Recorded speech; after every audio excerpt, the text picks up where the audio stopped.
सुंदर तुम्हीच सांगा, त्यांनी आशुदादावर बी हात उचलला ना. अहो तो तर त्यांचा सख्खा मुलगा आहे. खरंच बापू, त्या मला सून नाही तर मुलगी म्हणून वागवते. ज्या आईच्या हक्कानं त्यानं आशुदादाला मारलं ना, त्याच हक्कानं त्यांनी मला बी मारलं.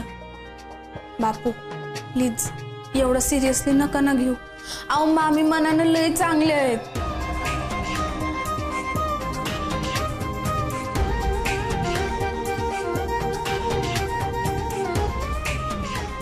बापू अहो पा तुम्ही एकदा का त्यांचा राग शांत झाला ना की स्वतःहून येतील बोलायला. प्लीज बापू नका ना धरू राग तुमच्या मनात. चूक तुमच्या मुलीचीच होती ना. नाथा, अरे बाबा भांड्याला भांड लागायचंच. काही होत नाही. पाय मोठ्यांनी मारलं तर लहानाला. तुला माहितीये का, अरे तुझ्या माघारी मी आणि जयश्रीनं लय दापाटे घातले पोरींना. आता काय आमच्यावर रागवणार का तू? झालं तर रे बाबा असं. बापू प्लीज नका ना रागवू त्यांच्यावर. तू बी ना जास्त बोलायला नको होतं. पाय अरे शेजारी असले म्हणून काय झालं, मी आई ना आपले ते विसरून कसं चालेल मला. आहे अगं, माझ्या पोरी म्हणजे माझी शान आहे, माझा मान आहे, माझा अभिमान आहे. नाही मान्य आहे की त्यांना बोललो माझी चूक झाली, पण त्यांनी माझ्या लेकीवरती हात उचलला ना, ते मला नाही आवडले.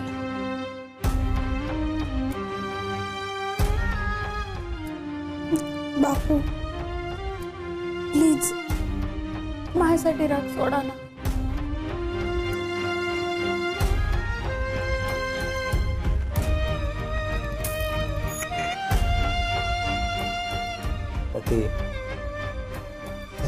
तुझ्यासाठी मी जीव सोडू शकतो. बापू अहो काला अभद्र बोलतो रे दिवे लागणीच्या यायला.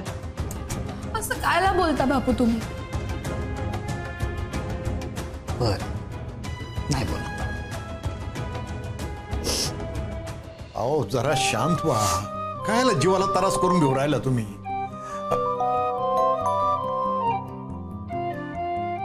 अहो घ्या ना.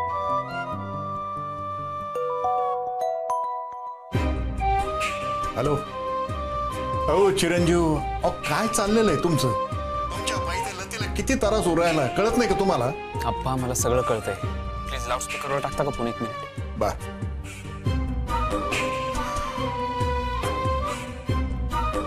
बोला. आई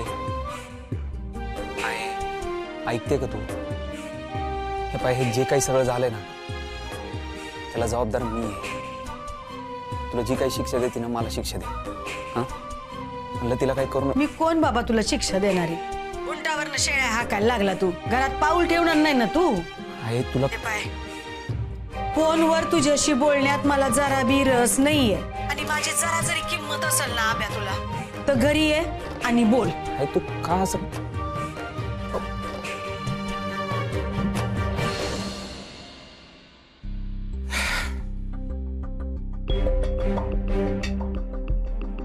कळलं कळलं कुठं पाणी मुरून राहिलं? एवढं सगळं घडलं तरी अजूनही स्वतःचा हट्ट सोडायला तयार नाही तुमचे चिरंजीव. स्वतःच्या डोळ्यावरची मायेची पट्टी काढा आणि मग बघा. दुसऱ्याच्या पोरावर हात उचलायच्या आधी स्वतःच्या पोराच्या थोबाडीत द्यायला पाहिजे होते तुम्ही. तुम्ही जसं आजपर्यंत तुम्हाला न पटलेल्या अनेक गोष्टींसाठी आम्हाला साथ दिली ना, तसंच लतीने बी केलं. तिला न पटणाऱ्या गोष्टीसाठी चिरंजीवांना साथ दिली. काय चुकलं तिचं? बायकोचं कर्तव्य तिनं पार पाडलं. मी खोटं नाही बोलले तुमच्याशी. असं हे तर तुम्ही सांगूच नका आम्हाला. मी कधी खोटं बोलले हो तुमच्याशी? चिरंजीवांनी शर्यतीत भाग घ्यायले हे तुम्हाला माहिती होतं, पण तुम्ही आम्हाला नाही सांगितलं. ते लपवले मी तुमच्यापासून. अहो लपवणं आणि खोटं बोलणं ह्याच्यात फार कमी फरक असतो. या पा, आधी स्वतःच्या लेकराला शहाणं करा आणि मग दुसऱ्याच्या लेकरावर बोट ठेवा.